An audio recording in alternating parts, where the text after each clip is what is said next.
Welcome to Legacy Unscripted, sponsored by Progeny Coaching. This is the podcast where sports and business collide. I'm your host, Russ Katzman, and here we'll skip the fluff and get straight to the hustle. From athletes turned entrepreneurs to impact-driven business leaders, we'll dive into the wins, the lessons, and yes, some of those failures that make our legacies worth living. Today, I'm happy to welcome Zac Kaufman, CEO and owner of Sawyer Paddles and Oars. Zac, welcome to the show. Thanks, Russ. Glad to be here. Appreciate it. So I'm curious, I want to get right into this. You've got an ownership structure. You said you've been, there's been a few owners before you for this company, but you started at 4 owners and now you're down to 2. Talk to me about that evolution. Yeah, so I fully am aware that our story and our history of our company is a little unique in the sense that it has been shrinking down in the size of ownership. Really, to come to the very beginning of where we first ended up with four owners is that the company went into some trouble and we took on some investing into the company, and 2 of those investors that were putting money into the company were actual employees of the company working in the factory themselves. And so we kind of had 2 folks on the admin side and 2 folks on the manufacturing side, and kind of as that moved forward, as we all know in various partnerships, the more people you have in the play, the harder it is to get everybody on the same page. And so one of the admin partners, not myself, basically kind of was going in a little different direction than myself and the 2 manufacturing partners. So it kind of brought it all to a head. And we had some of these long drawn out meetings that we all have with our partners. And it was very obvious that we weren't really going the direction we wanted to. So we asked the 4th partner to leave the meeting. I met with the other 2 partners and said, hey, this is very clear that the 3 of us are going one way. Other owner doesn't want to go that way, so we need to put it together and buy them out. And that was kind of accepted with a little bit of reluctance, because like one of those manufacturing partners kind of thought, well, why can't we just kind of stick back to the way we were? And I'm like, no, there's no going back. We've kind of come past the threshold of no return. So that was all pre-COVID. And, the manufacturing guys were pretty much, a little apprehensive and nervous of that, because they didn't know what was coming, but they weren't really sure, like, what does this ownership piece mean? And I just kind of explained to them that, like, hey, when we're owners, we're the bottom line. We're going to have to basically do everything we can to make payroll, to make sure we're buying supplies. This is the whole 9 yards. And they're like, all right, So we put a whole deal together that kicked off in October of 2019. And we were moving forward with it. 3 partners, basically 2 guys in manufacturing and myself in the admin side. And we had an equal 1/3 partnership. And that went along kind of, going into 2020. April of 2020 hits, the whole world turns upside down. And we're just like, uh-oh, what have we just got ourselves into? We still owe money to this 4th partner. We're kind of like, we're in our prime season, because we're in a seasonal business of manufacturing paddles and oars. So like we had all these orders ready to go out the door, and it was all halted. And so looking back, hindsight, one of the best things that we did is that we had all these orders, and a lot of our dealers weren't saying, no, we're not going to take it at all. They're just saying, whoa, I don't want to take it right now. Hold back. I don't know what's going to happen. So we kind of managed our cash flow, looked at where we were at, and was like, all right, well, let's keep producing and kind of see if we can play this out for these next couple months. That was really kind of April and May. And so April was pretty intense because there wasn't a lot of movement at all. In April of 2020, we shut our store down, went to curbside service, our manufacturing was still able to operate because it actually classified under the same guidelines in the state of Oregon as home building. So as long as we put some of these restrictions in place, we were able to manufacture. We kept building, but our shipping bay was just getting overloaded. I mean, we were building orders, moving them forward. And then, dominoes kind of started to fall in late April, early May. We did have a few orders that canceled completely. They said, we're not going to operate in 2020. And those were really more what I call kind of one-off orders, where there are people that are ordering a big lotted amount of one product, say for a rental operation that they're going to have in a remote, concessionaire setup. And they just chose to no, we're just going to not even run with that. It's hard to remember what that was like, isn't it? We're just not going to operate for the rest of the year.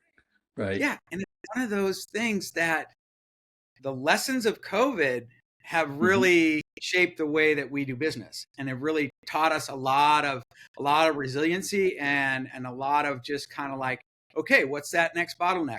This is everything that we're dealt with. What are we going to do? Sure. And so, I was in the driver's seat, leading all of our PR, leading our sales team, leading our marketing team, making decisions of how we're going to shape ourselves as a company moving forward. Manufacturing guys are just kind of every week we're meeting and they're just are we still building or what? Are we shutting things down or what are we doing? I'm like, no, we're still building. We're still building. Just keep building. Keep these orders going. We have the orders. Keep building. And then as that went on, the majority, I would say 90% of our dealers turned the page on that, figured out how to operate, and said, no, I'll take that preseason. I'll take that one and the next one and the next one. And actually, can I double the next one? Can I double the next one? And so all of a sudden, we had weathered that storm, and then it was just somebody turned a fire hydrant on, and it was just full tilt. And we went from being completely buried to with too many orders in that we couldn't get out the door because they were just clogged up, to completely behind within 3 or 4 months. We went just the whole opposite. And that was kind of one of those magical moments in the outdoor space that everybody moved into the outdoors. And all of a sudden it was if you were a manufacturer in that space, you were in this prime time of just get it out the door. And so our guys went from reducing their hours to working 6 days a week. And that went on for about 6 months until that didn't end. And so, this was all taxing on the operation and on, my partners that were basically in the manufacturing side. Some of those guys they were switching off who would work a 6-day and who wouldn't. So we would have a manager there. And this whole time we have all, myself and the 2 partners at that time, we all worked full time at the company as well. We're all hands-on partners. And, I would say my title is really the chief administrator, because I deal with everything sales, marketing, and accounting, everything on the admin side. And then my other 2 partners at that time, they were just basically dealing with manufacturing, getting it done. And so we rolled through, 20, 21, 22, and it just kept going for the paddle sport business. It kind of, it was definitely building in 21, still built really big in 22. 23, it kind of started to descend. And some companies that had doubled their operational size or had loaded in a large amount of container-based products from overseas kind of got caught with, whoa, we have way too much product. And so 23 was kind of the transitionary time. Well, with that, as we weathered through those storms, we were able to do the first partner buyout pretty quick. We got that done ahead of our payment schedule. We closed that all out. And that was one of the things that we kind of talked with the 3 of us that we're not making a move on any partner change with still buying out this first partner, the 4th partner. So we got down to 3 partners. We ran for about a year or so that way. And we had already kind of gotten some indications that one of the manufacturing partners, he just wasn't really engaged in it, right? He wasn't embracing the fact that he was an owner. It's kind of like he just wanted to do his manufacturing job. He didn't want to worry about the ownership piece. And we were kind of like, hey, this is a great thing, I mean, and when the company does well, we do well. Company does bad, we then suffer in that point where we don't, make as much money. But it was kind of like he just wasn't really getting there. But the other manufacturing partner, I could instantly see that he was rising to the occasion.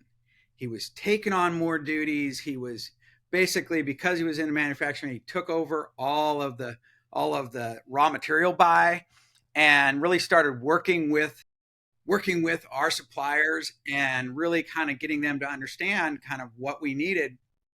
And he kind of really moved into that position of like he had that buying power and he was working with it. And so it was becoming pretty obvious that, the other manufacturing partner just wasn't really cut out for it. And so we basically got to a point where we had kind of a July meeting and said, hey, if you really want out, here's the way we have it written up. And here's what we can, here's what we'll do. We'll go ahead and we'll get the company reevaluated, give you an idea of what it is. If you just bring in somebody out of the blue to buy your third, which everybody knows in business, that's next to impossible to do. And so we kind of, he never came up with anybody to buy out his share, which we pretty much figured that was going to be the case. And so the other partner and I kind of put together a plan and said, hey, this is what we're willing to offer you if you want to be bought out. And hemmed and hawed, negotiated a little bit, and he said, okay, yeah. He accepted the offer. We signed on the line and said, here we go. So that deal was all done. And then we went to took to our lawyer and said, okay, now rewrite the operating plan where it's just 50-50. And he's like, okay. So he basically rewrote the whole operating plan that we were 50-50 partners. And we, to this date, we split everything right down the middle. Every benefit, every payment out is 100% equal straight across the board. And even to the point where our salaries are absolutely 100% equal as well. And so we run in total equality. Yeah. And part of the piece of it is that it's kind of one of these things where if he does his job and I do my job, it's the best for the company, right? Because basically I don't get into the manufacturing space. I don't go into the shop and basically say, hey, what are you guys doing? Why are we working on this and not on that? Why are we working on this? Basically, we have weekly meetings with our production team. We tell them, we basically, myself and the sales team, we're the pulse of the industry, right? We're basically the ones that are talking to the dealers. We give them the kind of the straight scoop of, hey, this is what's going on. This is who's really needing product. This is who's been a little slow to pay. This is, we share some really, kind of detailed pieces of what our month is looking like. And then it's to them, basically just make it happen, prioritize it, keep it going. And then the other thing that we kind of looked at is as we were moving into this 50-50 ownership, we're kind of like, all right, we kind of need a way to resolve any conflict that might come up short of, going into arbitration, with a lawyer. So we still have on our board one of the past owners, the owner that bought the company from Ralph Sawyer is still in the fold. He basically lives here in Ashland, and both myself and my partner get along with him really well. And he had the company back before all the partner change, and he kind of ran it more as a mom and pop company, and it was a little bit smaller.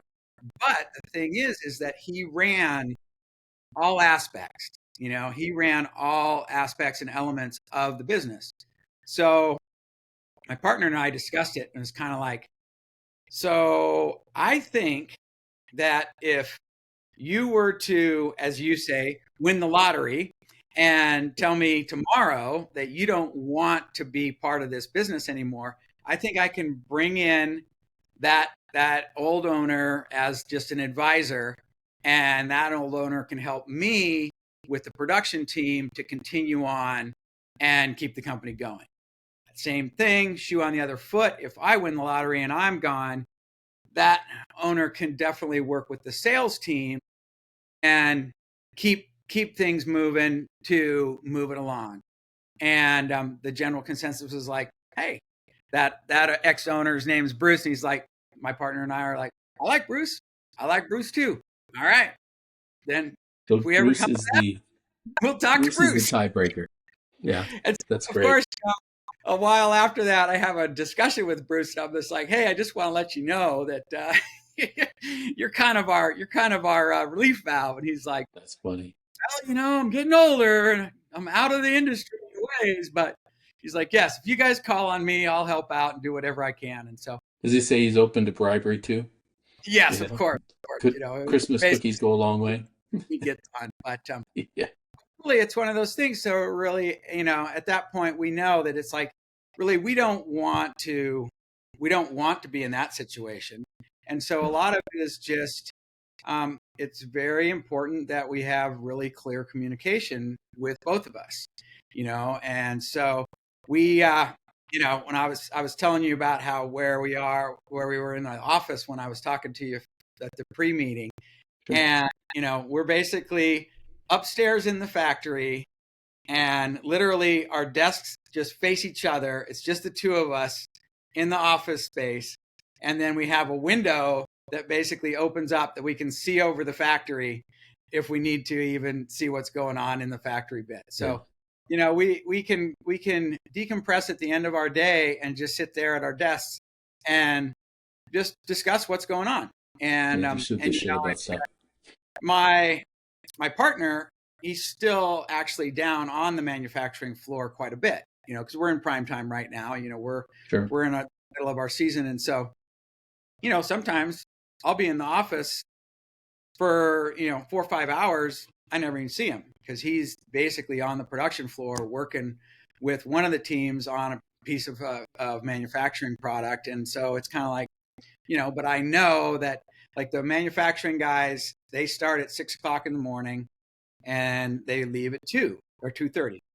And so typically I know that if he's going to want to discuss something, try and make my calendar free so I'm around, from basically from 2 to 3, because that's kind of his decompression time. That's when he's basically trying to answer all his emails, get back to suppliers and that kind of thing, because it's one of the things. I mean, in the factory, it's noisy. Like he doesn't really take phone calls in the factory. You can't really be hearing your phone on the factory floor because it's just kind of, it's manufacturing. We got a bunch of sanding and saws going on, and it's just noisy. It's noisy and dusty and goopy, But as we say, that's where the magic happens.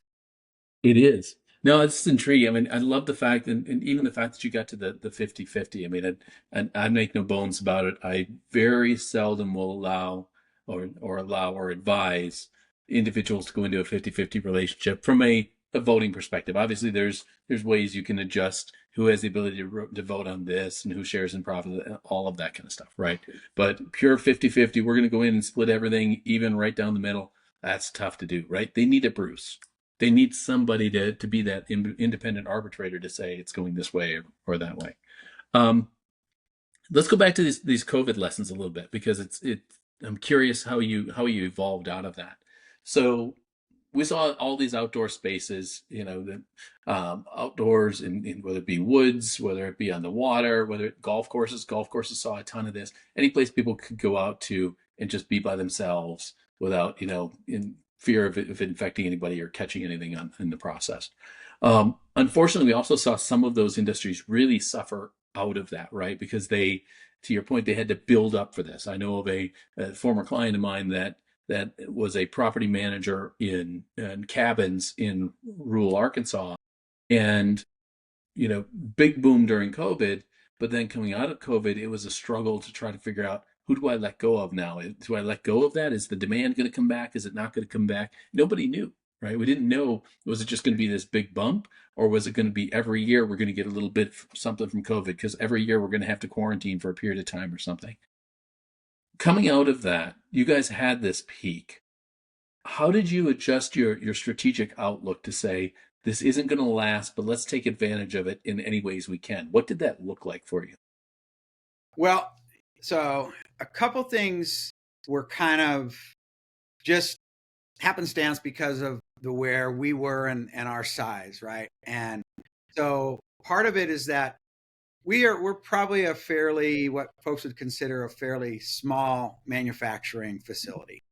And so a couple of things that really kind of turned out being very helpful to us is, one, we did not actually build a second factory anywhere in town or right next door.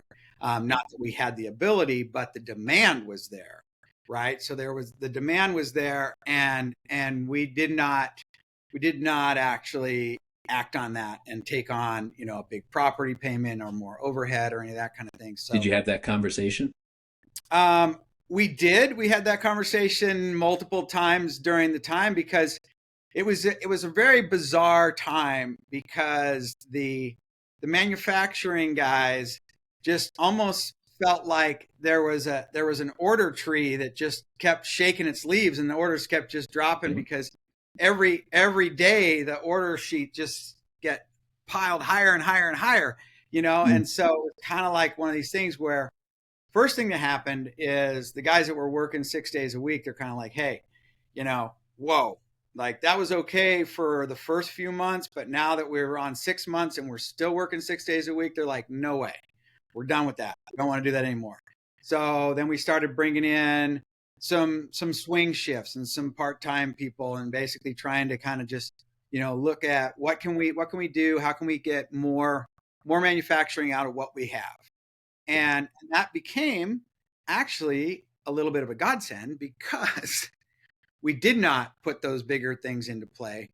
And instead, we looked at it as, when we went into COVID, we decided as a company, ironically enough, in 2019, when we had our yearly recap staff sales meeting, Sure. one of the things we discussed is like, hey, we need to do more with video and public promos and that kind of thing, where we need to be a little bit more out in the public space.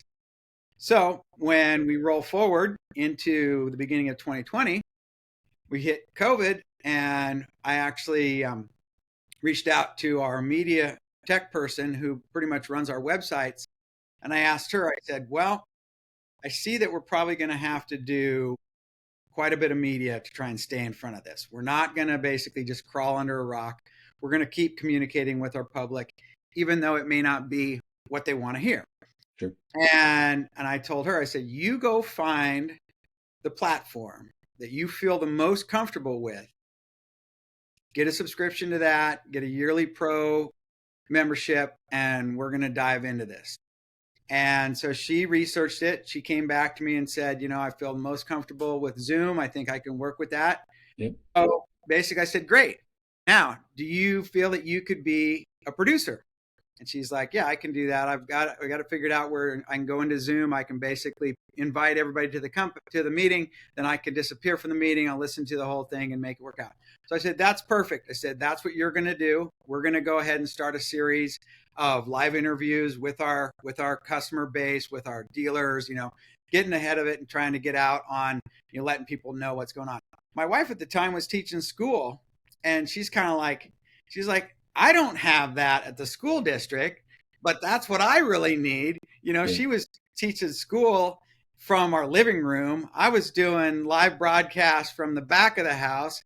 I had one of my kids here from college who was taking school in the living room, taking, online courses, and another son who was doing online courses in his bedroom, and it was just like, that was where it was at. And so we basically charged into that. We stayed really ahead of just communication. And then also, because we're a 58-year-old company now, and at that point, we were a 50 plus year company. Mm-hmm. So we basically were kind of like, trying to give our dealers and all of our customers the most accurate information we could, even though it wasn't necessarily the information they wanted, right? They didn't want to hear that, that their order was going to be 6 months back, or that they needed a year to basically get some of the things. And it just kind of like the orders just kept building and building and building, and we just continued to build. And one of the things that saved with our operational yearly is that when that demand started kicking up, all of our dealers started going, okay, wait a minute. If I want to really capitalize on this demand, then I need to just start taking product all the time. Yep. And so we went from being a seasonal manufacturing to year round. I mean, the intensity of orders was exactly the same for over about 18 months. And so that helped us because we didn't have a downtime. It wasn't like we were slowing down in the fall. We were pretty much still ramping up and just continually getting product out the door. And along with the education of just kind of letting our customer base know what was going on, we had already kicked on this whole kind of media channel. And we were inviting dealers to just be like, come on board with us. Let's do a piece with let's showcase your company. Let's showcase what you have going on. Let's let people know that there's product for them to get at this location in Idaho, and this location in Utah, this location in Colorado. Go visit these people. They have product. They've just received a big shipment. And so we were constantly doing that. And then at the same time, we basically kind of tried to get people to understand what getting their orders in really meant. And I use this analogy that basically, yes, manufacturing right now is like a traffic jam. It's just completely jammed up with orders, and it's not moving. It's kind of stop and go at some time. But if you put your order in, at least you're on the on-ramp. I said, if you don't call us and put an order in, then you're not even on the on-ramp yet. There might still be a traffic jam there, but you're still driving around town wondering if you should get on the freeway. Yeah. And so it was kind of like just getting people to understand that, yeah, we know it's a long time before your order will fulfill, but you need to put the order in if you want us to know about your need. And it was so refreshing. Is like, I wasn't really sure how many people were even watching what we were doing. And I had this old time customer reach out to him, and he's like, I didn't even get it at first. He just sent me a message. He's like, Zac, put me on the on-ramp. I want to get on the on-ramp. Just put my regular order on the on-ramp. And I was like, oh, I know exactly what you mean. And so that was the thing. It's like people, like our dealers just kind of went with standing orders. And we kind of rolled with that. And I think it was a combination of not expanding and having customers that couldn't just turn and pivot to there's not another Sawyer right next door that they could just say, oh, well, I'm just going to go buy 20 units from those guys because you said you can't get it. And so, we make a very high-end premier product, and people were willing to wait for it. And so we did a couple things. Like most all businesses in our space have a dealer locator, right? That tells you where your local dealer is to find your Sawyer product. And one of our higher sought after products is the Sawyer Square Top, which is an all wood ore that merges carbon fiber and fiberglass, and it makes a really, really premier rowing tool. And so we basically took that one step further, and we asked our dealers is like, hey, once we send you inventory of square tops, update what your inventory of square tops is. And we did a square top locator where we're just like, so people could click on there and it would tell who had what and what profile, just to help direct that customer.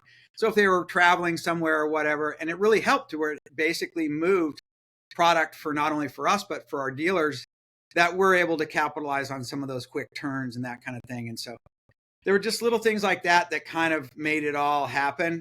And then the other piece that just kind of was essential in everything was just being able to pivot.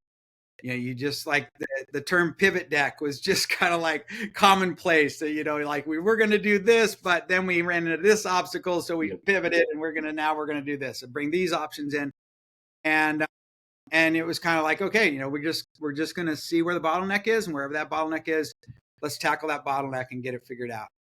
And then the other thing that we really did that kind of helped us still to this day is looking at all the suppliers that we have and really narrowing down to what items do we only have like one supplier on.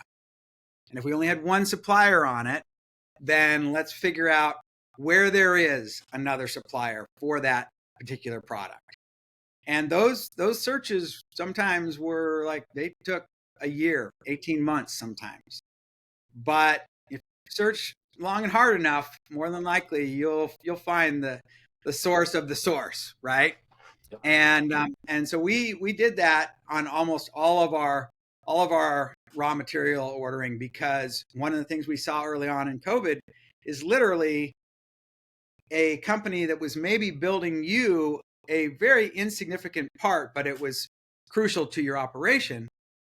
But all of a sudden they got some other offer, maybe COVID related, or maybe more just a different manufacturing related. They did their own pivot. Yeah, it was going to turn them way more profit. So they just, in a heartbeat, just, they wouldn't even call you. They just send you an email and say, we're not going to make that anymore.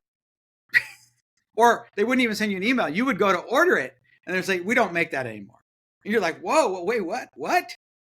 And so I think we reverse engineered maybe, I think about 7 or 8 parts, just taking the actual part we had and shipping it off to a gentleman that we worked with in Nebraska, who was an engineer, and he basically would just reverse engineer it, make CAD drawings off it, and then we would have a CAD drawing and all the plans and try and find somebody who could make it. And then, of course, several people who could make it, but then you wanted to basically have a make it in large quantity, right? You had to make it in, you all of a sudden, instead of buying hundreds, you had to buy in the thousands because you were your own supplier. That's true. But it's like kind of like COVID made us work in those ways in manufacturing. Also, to a certain extent, it kind of made us all be our own media, right? It made us all kind of be like, if you want to direct the conversation, then get out in front of your audience. Everybody was online. And I always remember watching some of the cable news channels and watching interviews on cable news, and they just had horrible recording and video and people freezing up and you could hardly hear them. And I was kind of like, I would reach out to dealers of ours and be like, hey, we're having this Zoom series and we're going to do a live interview. It'll be about half hour and talking them through it. I'm like, don't worry about it. Have you turned on the television lately? The bar is set so low. We can do fine. We can do fine. Do you have good internet? Go to where you have the good internet and let's just put it together.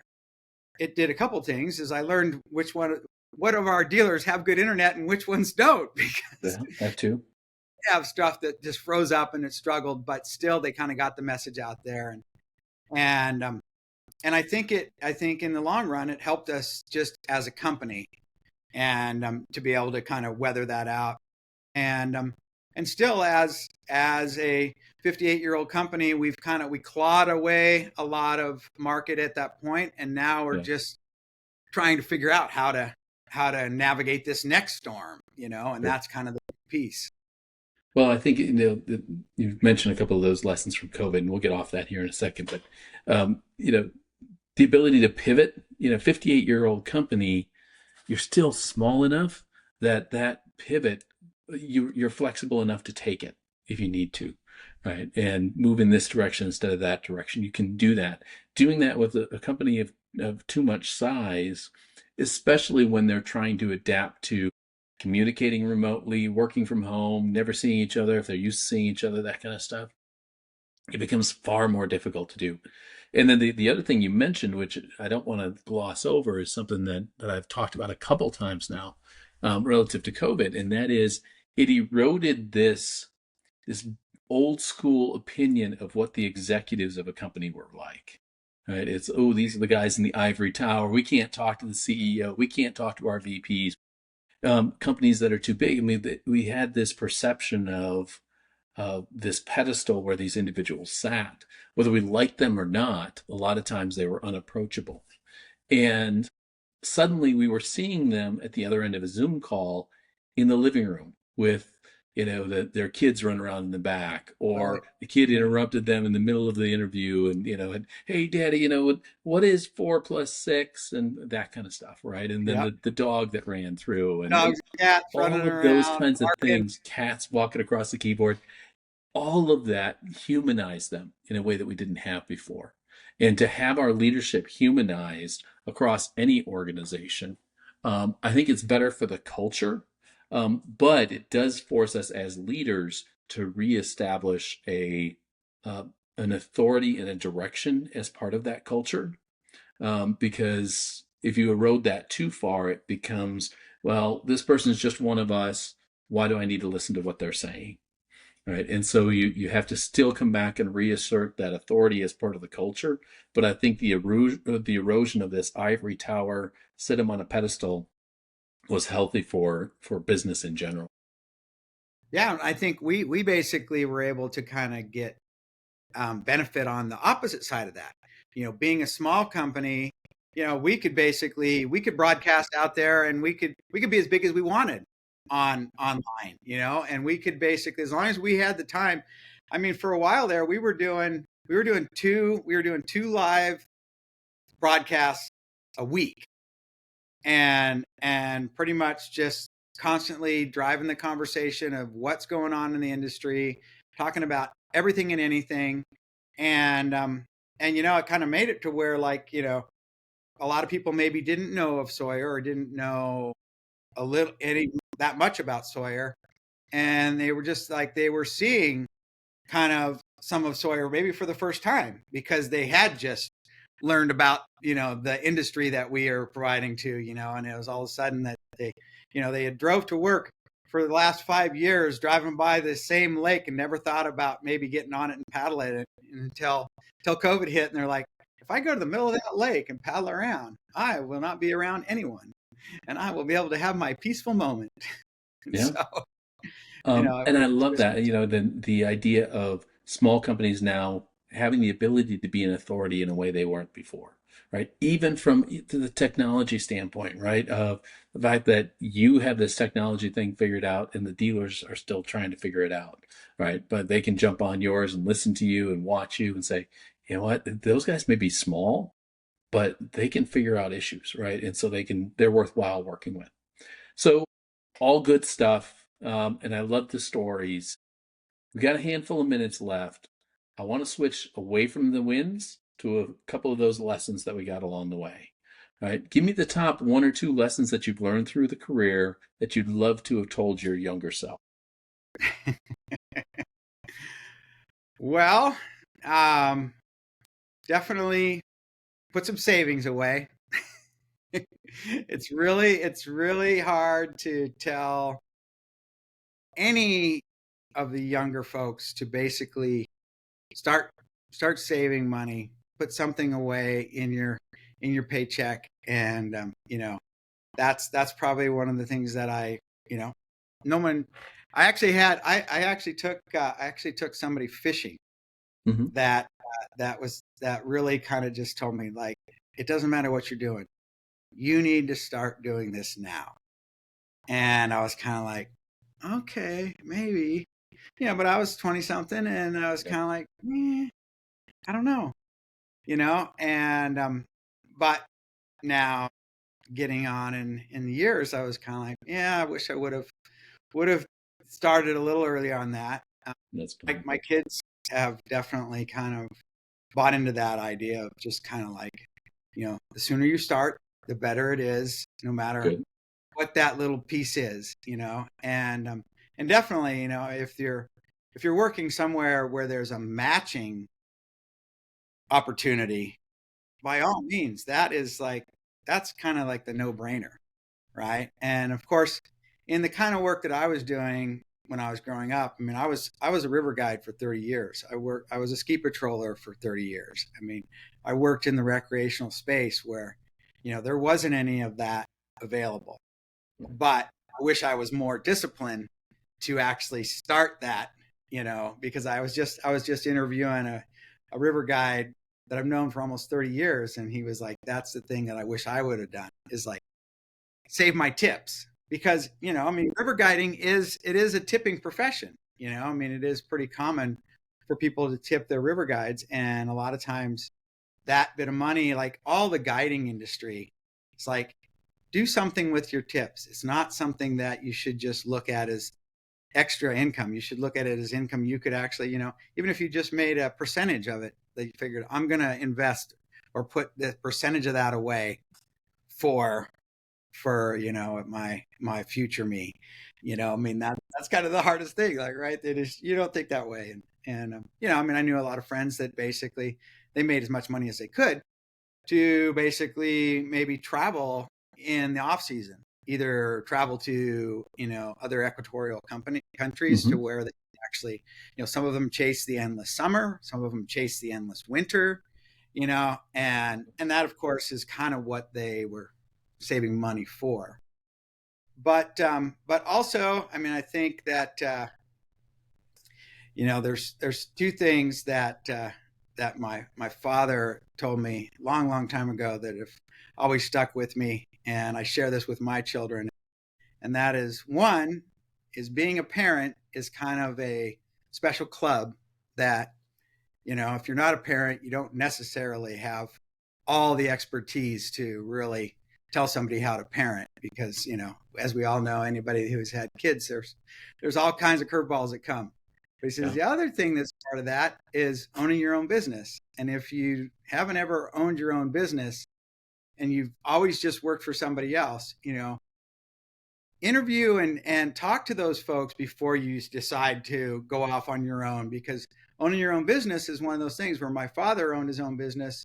And it was one of those where I never really saw him take a vacation, right? I mean, he would go do trips with my mom, and they would actually, do a work trip, and it would be something of them getting out and about.